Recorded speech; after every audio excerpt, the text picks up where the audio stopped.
영국의 최고의 문학가, 영국의 최고의 시인은 셰익스피어라고 하지요.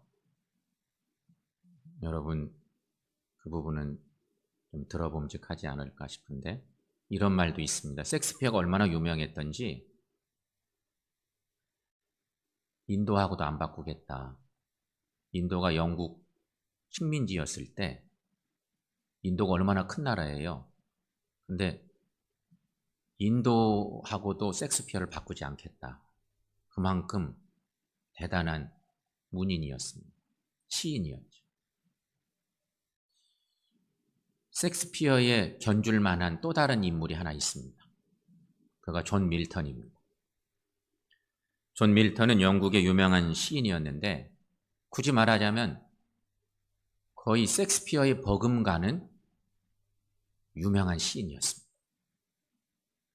오늘 밀턴의 얘기를 여러분에게 좀 소개하려고 합니다. 존 밀턴은 청교도 신앙의 집안에서 태어납니다. 영국 상황을 여러분 세계사적으로 조금 아시나요? 성공회가 영국의 국교인데 성공회가 여러 가지 신앙적으로 좀 문제가 생기니까 일종의 신앙개혁운동이 벌어졌습니다. 그것이 청교도 신앙운동입니다. 밀턴은 청교도 신앙 가정에서 태어난 거예요. 신앙적으로 아주 탄탄하고 훌륭한 믿음의 사람이었던 거죠. 17세 때 성직자가 되고자 케임브리지 대학의 신학부에 들어갑니다. 성직자가 되겠다. 그런데 학교에 들어가서 학교를 좀 다니다 보니까 성직자보다는 시인이 되어서 하나님의 영광을 드러내는 삶을 살아야지 하는 결단을 합니다. 성직의 길을 걸음직도 한데 그렇게 하지 않은 거죠. 그리고 그가 이제 대학을 졸업하고 수많은 작품들을 쓰기 시작합니다. 대부분 성서에 기반을 둔 신앙적인 작품들을 만들어냅니다. 그러다가 1667년 유명한 신라권을 출간합니다. 신라권.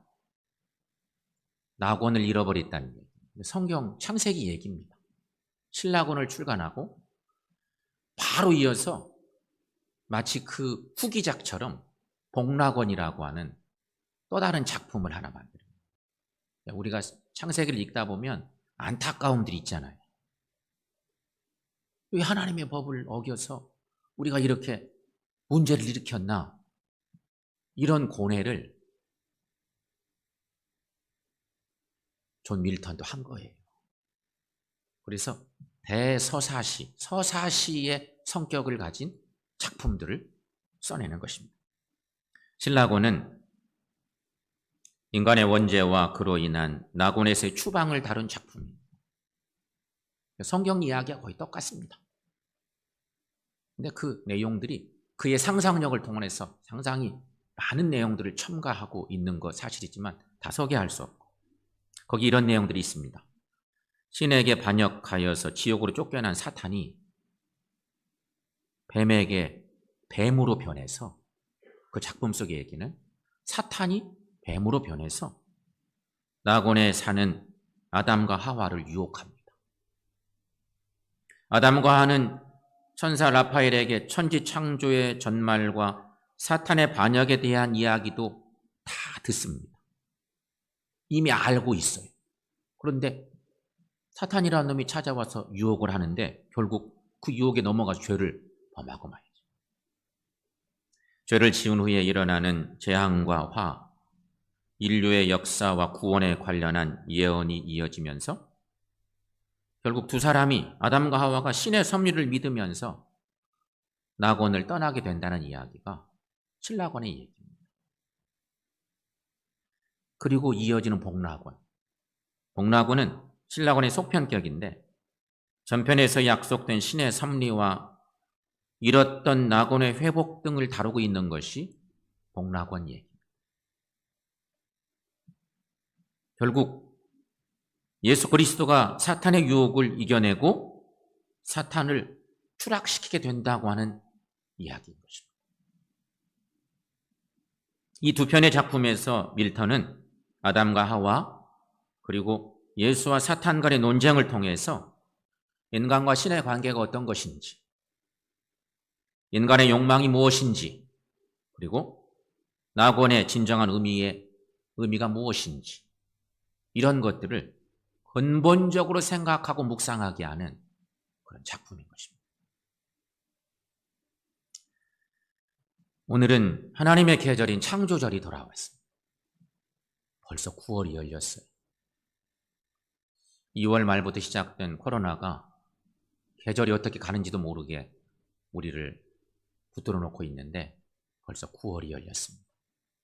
하나님의 계절인 창조절이 온 것입니다. 오늘 우리들도 코로나 상황에서 존 밀턴의 영적 고뇌를 함께 해봅시다. 신실한 집안에서 태어나서 성직자가 되기를 원했던 밀턴이 하나님의 영광을 위해 살기로 결단하고 시적 감흥으로 작품을 써서 많은 사람들에게 귀한 메시지들을 전하고 있는데 그의 고뇌를 우리가 함께 하자는 것입니다. 성도 여러분, 하나님의 창조는 완벽했습니다. 여러분 믿습니까? 하나님의 창조는 완벽했습니다. 에덴 동산은 인류가 꿈꾸는 지상낙원, 파라다이스의 한 전형입니다. 그 에덴이라고 하는 것은 그런 의미가 있습니다. 에덴 동산 늘 그렇게 부르지만 에덴의 의미는 사실 그런 것입니다. 그래서 하나님은 천지를 창조하실 때 말씀하셨습니다. 보시기에 좋았더라. 사람을 창조하시고는 보시기에 심히 좋았더라.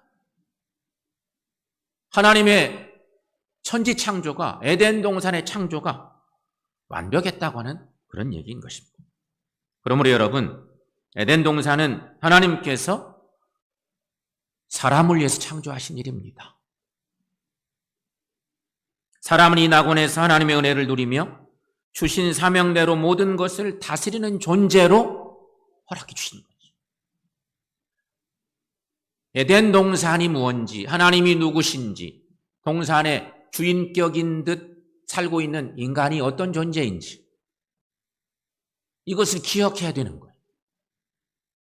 따라서 여러분, 에덴 동산은 근본적으로는 인간의 왕국이 아니라 인간을 위해서 지은 터전이지만 에덴 동산은요 하나님의 왕국이에요. 여러분 믿습니까? 이 하나님의 왕국이. 그래서 에덴 동산에는 하나님의 법이 있었습니다. 오늘 본문 9절 말씀에 보면 그 법은 두 그루의 나무로 표현되고 있습니다. 창세기 2장 9절 말씀. 자, 여러분 이 말씀 한번 읽어보겠습니다. 여호와 하나님이 그 땅에서 보기에 아름답고 먹기에 좋은 나무가 나게 하시니 동산 가운데에는 생명나무와 선악을 알게 하는 나무도 있더라. 아멘.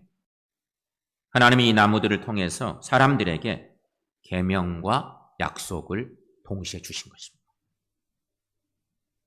계명과 약속. 이게 에덴 동산에 하나님이 만드신 하나님의 법의 모습입니다. 오늘 우리는 첫 번째 생명나무를 생각해 보도록 하겠습니다. 생명나무. 하나님은 아담이 영생하도록 에덴 동산 한가운데 생명나무를 두십니다. 그런데 우리는 신앙생활 하면서 선악을 알게 하는 나무에는 관심이 많이 꽂히는데 함께 있었던 생명나무는 잘 잊어버리고 삽니다. 대부분 그렇죠? 성경을 읽고도 많이 잊어버립니다.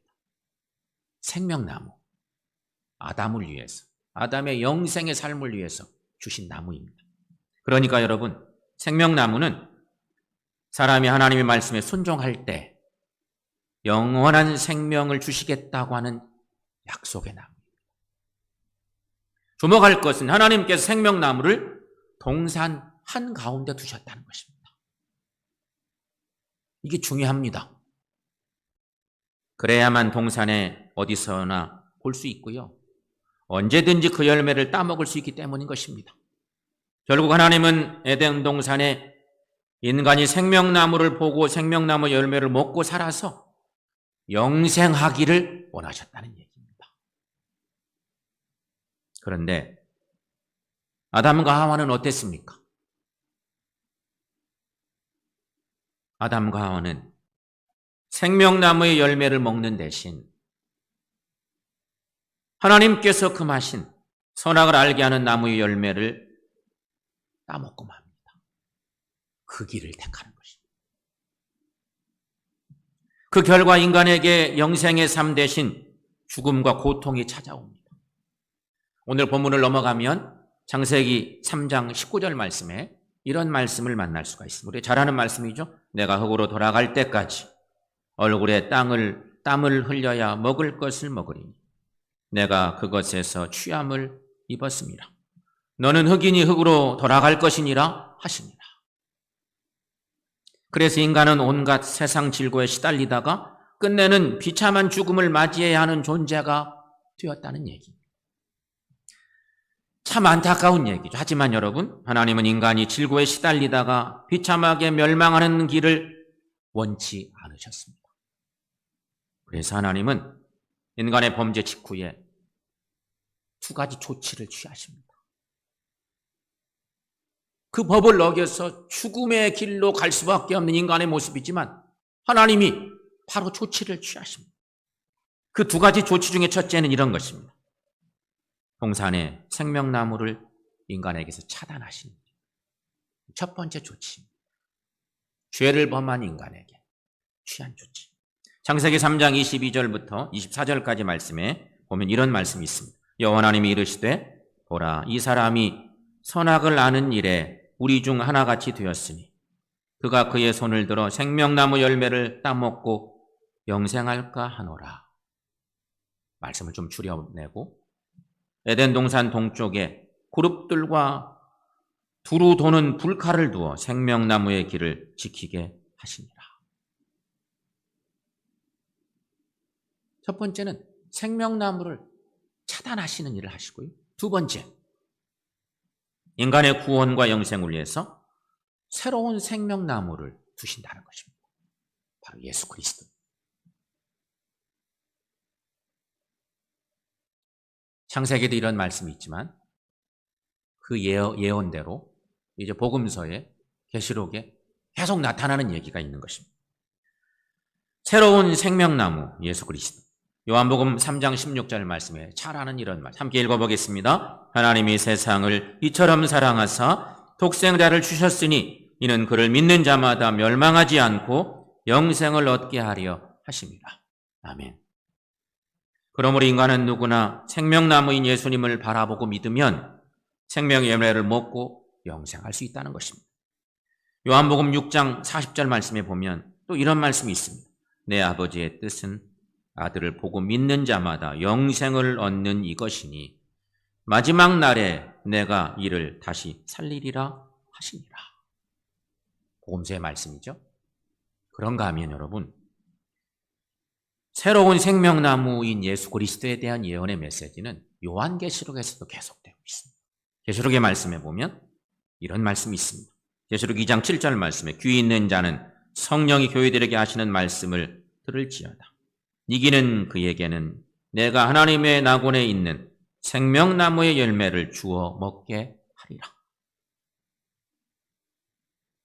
그런가 하면 놀라운 계시록 22장에 성경의 가장 마지막 장에 있는 계시록 22장에도 이런 말씀이 있습니다. 여러분 그 말씀도 함께 읽어봅니다. 또 그가 수정같이 맑은 생명수의 강을 내게 보이니 하나님과 및 어린 양의 보좌로부터 나와서 길 가운데로 흐르더라. 광 좌우에 생명나무가 있어 12가지 열매를 맺되 달마다 그 열매를 맺고 그 나무 잎사귀들은 만국을 치료하기 위하여 있더라. 아멘. 여러분, 사람이 타락함으로 차단되었던 생명나무를 구원자 예수 그리스도를 통해서 다시 만나게 되었습니다. 따라서 우리는 늘 생명나무를 바라보고 그 안에 거함으로 은혜와 생명이 넘치는 삶을 살아야 한다는 것입니다. 성도 여러분, 요즘 우리는 그리스도인을 살면서 어떤 삶을 살고 있습니까? 세상을 사는 동안 어떤 영적 사고를 가지고 살고 있는가 하는 것입니다. 성도 여러분, 세상에 눈 멀지 말고, 세상에 마음 뺏기지 말고, 세상에 빠지지 마시고, 생명나무이신 예수 안에서 늘 영원한 생명을 얻는 삶을 사는 우리 모두가 되시기를 축원합니다. 두 번째, 선악을 알게 하는 나무가 그 동산에 있었다는 것입니다. 선악과 얘기입니다. 생명나무는 앞에서 말씀드린 것처럼 하나님의 말씀에 순종하면 흙에 불과한 사람이 영원한 생명을 얻는다고 하는 약속의 그 말씀이었습니다. 이 생명나무 얘기입니다. 그런데 반면에 선악을 알게 하는 나무는 사람이 하나님의 말씀에 순종하지 않으면 반드시 죽는다고 하는 경고 메시지인 것입니다. 선악을 알게 하는 나무. 그러므로 여러분, 하나님께서 사람에게 과연 선악을 알게 하는 나무를 주신 이유가 뭘까? 우리는 저도 어린 시절에 이 창세기 말씀을 수도 없이 읽으면서 저 혼자 생각, 하나님이 왜 선악과 나무를 만들어 놓으셔가지고 그것만 안 만들어 놓으셨으면 얼마나 좋아. 괜히 그것 만들어 놓으셔가지고 인간으로 죄짓게 만들고 그 낙원에 추방당해 하시고 왜 그러셨을까? 이런 묵상, 이런 생각들을 수도 없이 한 기억이 많아요. 여러분, 하나님이 사람에게 선악을 알게 하는 나무를 주신 이유가 뭘까요? 그것은 사람이 교만하여 하나님을 잊어버리고 스스로 자신을 하나님처럼 여기지 않도록 하기 위함이었습니다. 사람 속에 있는 교만한 마음, 하나님을 넘어서려고 하는 그런 이상한 마음, 사람에게 늘 그것이 꿈틀거리고 있는 거예요. 그래서 하나님이 선악을 알게 하는 나무를 만들어 놓으신 거예요. 그런데 뱀이, 이 사탄이 하와에게 와서 선악을 알게 하는 나무의 열매를 따먹으면 너 하나님처럼 될 거야, 이렇게 유혹을 하는 것입니다. 사탄이라는 놈이 와서 그렇게 유혹한 거예요. 여러분 생각해 보세요. 이때 하와의 마음이 어땠을까? 사탄이라는 놈이 와서 너 이거 따먹으면 너도 하나님처럼 돼, 이 얘기를 들었을 때 하와의 마음이, 하와의 생각이 어땠을까? 여러분, 하와는 이 유혹을 듣고 매우 매력적으로 들렸을 것입니다. 이거 내가 이 동산에 청지기쯤 되는 줄 알고 살았는데 하나님처럼 돼? 얼마나 기가 막힌 유혹이었을까요? 사탄은 바로 이 포인트를 이용합니다. 여러분, 처음 인간은 특별히 아담, 그리고 이후에 만들어진 하와, 이 둘은 에덴 동산의 청지기였습니다. 사람은 동산의 청지기로 만족해야 맞습니다. 인간의 본분이에요, 그것이. 원래 그들도 만족하고 살았습니다, 처음에. 그러나 그들의 마음속에 교만이 찾아들었습니다. 그들은 청지기로 사는 것에 만족할 수가 없었고요. 너희들 하나님처럼 될 수 있어. 왕이 되고 싶은 마음이 생긴 거예요. 우리도 하나님처럼 될 수 있대. 그래서 인간은 하나님의 금령을 어기고 선악과를 따먹습니다. 그 결과 어떻게 되었습니까? 그건 절대 손대면 안 되는데 교만의 병이 커져서 문제가 되는 건데 그걸 건든 거예요. 그래서 결국 죽음의 형벌이 주어지고 만 것입니다. 아까 확인한 것처럼 창세기 3장 19절 말씀에 너는 흙이니 흙으로 돌아갈 것이니라. 이 하나님의 심판입니다. 그런데 바로 이 심판은 오늘 본문 창세기 2장 17절 말씀에, 오늘 본문의 끝부분에 선악을 알게 하는 이 나무를 먹으면 너희는 반드시 죽으리라. 이 반드시 죽으리라고 하는 이 하나님의 경고의 성취가 3장 19절 말씀에서 일어나게 된 것이죠. 여러분, 여기서 한 가지만 더 깊이 들어가 봅시다. 선악을 안다는 것이 뭘까 하는 것입니다. 선악을 알게 하는 나무, 선악과. 여러분, 선악을 안다는 것이 뭘까? 선악을 안다는 것은 인간이 마치 하나님인 것처럼 선과 악을 판단한다는 의미입니다. 그러나 여러분, 선과 악은 내 마음대로 결정하는 것이 아닙니다. 우리가 그걸 알아야 됩니다. 하나님 앞에 있는 인간의 모습은 그런 것입니다. 오직 하나님께서 명령하시는 것이 선이고 하나님께서 금하신 것이 악입니다. 사람은 하나님께서 정하신 대로 순종하고 살면 되는 것입니다. 그런데 사람은 자기 스스로 선과 악을 구별하여 판단하기를 원했습니다. 사람은 자기가 선이라고 생각하는 것이 선이고 자기가 악이라고 생각하는 것이 악인 줄로 알고 자꾸 변해가는 것이죠. 그 결과 엄청난 불행이 오게 되었습니다. 여러분, 사람이 무엇이나 자기 마음대로 하는 것처럼 큰 재앙이 없습니다. 그런데 갈수록 사람들이 자기 마음대로 살기를 원하는 세상이 되어가고 있습니다. 그래서 세상이 좋아지고 있습니까? 여러분 어때요? 문명은 발달하고 너무 편리한 시대가 되어가는 것 같는데 좋아진 줄 알았더니 그렇지 않은 모습들이 얼마나 많은지 몰라. 더 많은 불행과 문제들이 생기고 있는 것을 우리는 목도하고 있어요. 요즘 코로나 상황에서 우리는 이런 모습들을 뼈저리게 느끼고 있는 것입니다. 코로나 상황에 창조절을 맞이한 우리들이 하나님 앞에서 우리가 어떤 삶을 살고 있는지 묵상케 되는 것입니다. 그러므로 여러분, 선악을 알게 하는 나무는 우리가 하나님의 말씀을 거역하면 반드시 죽는다는 메시지인 것입니다. 성도 여러분, 흙으로 지음받은 인간은 하나님을 떠나서 살 수 없습니다. 우리는 하나님께서 은혜 주셔야만 살 수 있는 존재들입니다. 지금 우리는 어떻게 살고 있습니까? 하나님의 말씀을 거역하고 살고 있지는 않으십니까? 사랑하는 여러분, 우리는 하나님 앞에서 겸손하며 하나님 말씀에 순종하는 성도들이 되시기를 축원합니다. 마지막 세 번째, 그리스도인은 영원한 생명을 얻은 자들입니다. 하는 얘기.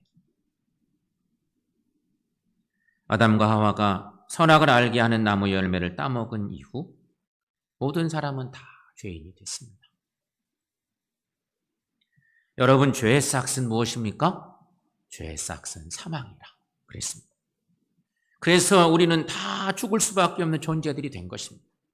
그런데 분명한 거, 우리 하나님이 죽어 마땅한 아담과 하와, 온 인류를 위해서 새로운 생명나무 예수 그리스도를 보내주셨다는 것, 준비해 주셨다는 거죠. 로마서 6장 23절 말씀은 이렇게 증거합니다. 자, 여러분, 유명한 말씀이죠. 함께 읽습니다. 죄의 싹은 사망이요 하나님의 은사는 그리스도 예수 우리 주 안에 있는 영생이니라. 아멘. 죄를 범한 인간은 육신이 죽을 뿐만 아니라 영혼도 지옥에 던져질 수밖에 없습니다. 그런데 하나님께서 우리를 사랑하셔서 생명나무이신 예수 그리스도를 보내주셨습니다. 그리고 예수 믿는 자마다 구원함을 얻게 하셨습니다. 그 은혜로 사는 우리들인데 여러분, 지금도 세상에는 선악을 알게 하는 나무와 생명나무가 존재하고 있습니다. 에덴 동산 한가운데 있었던 생명나무와 선악을 알게 하는 나무, 그 나무가 지금 세상에 존재합니다. 선악을 알게 하는 나무는 굳이 표현하자면 인본주의적인 삶입니다. 여러분, 인본주의적인 삶이 뭐예요? 내가 최고야. 하나님은 존재 자체도 없고 자기 만족, 스스로 하나님이 되는 것 같이 생각하고 살고 교만해지고 뭔가를 자꾸 막 개발하는 것 같은데 그 모든 것들이 다 인간의 어떤 만족을 위해서, 영광을 위해서. 동시에 생명나무도 있습니다. 생명나무는 철저한 신본주의적인 삶을 말하는 것입니다. 이것은 하나님을 사랑하는 삶입니다. 하나님을 경외하는 삶입니다. 하나님 말씀대로 살아가는 삶인 것입니다. 우리는 분명 영원한 생명을 얻은 그리스도인들임을 확신합니다. 우리가 그런 존재이죠. 그렇다면 여러분, 영생을 얻은 그리스도인은 이 시대 어떻게 살아야 될까? 그런 묵상을 해봅니다. 이 어려운 시대, 영원한 생명을 예수님 때문에 얻은 우리들이 어떻게 사는 게 좋을까? 여러분, 지금 이 땅의 그리스도인들은 상당히 혼란에 빠져 있습니다. 많은 그리스도인들이 갈피를 못 잡고 있는 시기입니다. 예배에 참여한 우리들도, 가정에서 예배하는 우리 성도들도 상당히 많은 그리스도인들이 주님 품을 떠나볼까? 세상의 품으로 나가는 것이 훨씬 화려하고 좋지 않을까? 많이 갈등하는 시간이 지금입니다. 하지만 여러분, 지금이야말로 지금 이 땅의 그리스도인들은 예수 정신을 발휘할 때입니다. 하는 것입니다. 더더욱 지금이 그런 때입니다. 또한 생명나무 안에 거하는 모든 그리스도인들이 되셔야 한다는 것입니다. 우리 모두 오직 생명나무만 바라보시고 생명나무만 사랑하시고 생명나무의 열매만 먹고 살자 하는 것입니다. 이 시대 우리가 할 일입니다. 눈을 조금만 잘못 돌리면요, 보암직도 하고 먹음직도 하고 그럴듯하고 조긋택하며 살겠다 싶은 것들이 더 많은 시대예요. 그래서 너무도 소중한 생명나무 그냥 박쳐버리고 내박쳐버리고 그렇게 뺏기기 쉬운, 내 마음을 뺏기기 쉬운 시대를 살고 있다는 것이죠. 사랑하는 성도 여러분, 하나님의 창조 질서에 역행하지 마시기를 축원합니다. 우리는 생명나무이신 예수님의 구원의 은혜에 감사하고 오직 그리스도를 통해서 복락원에 이르는 귀한 은혜, 그 은혜를 소망하고 사는 우리 모두 되시기를 주의 이름으로 간절히 축원합니다.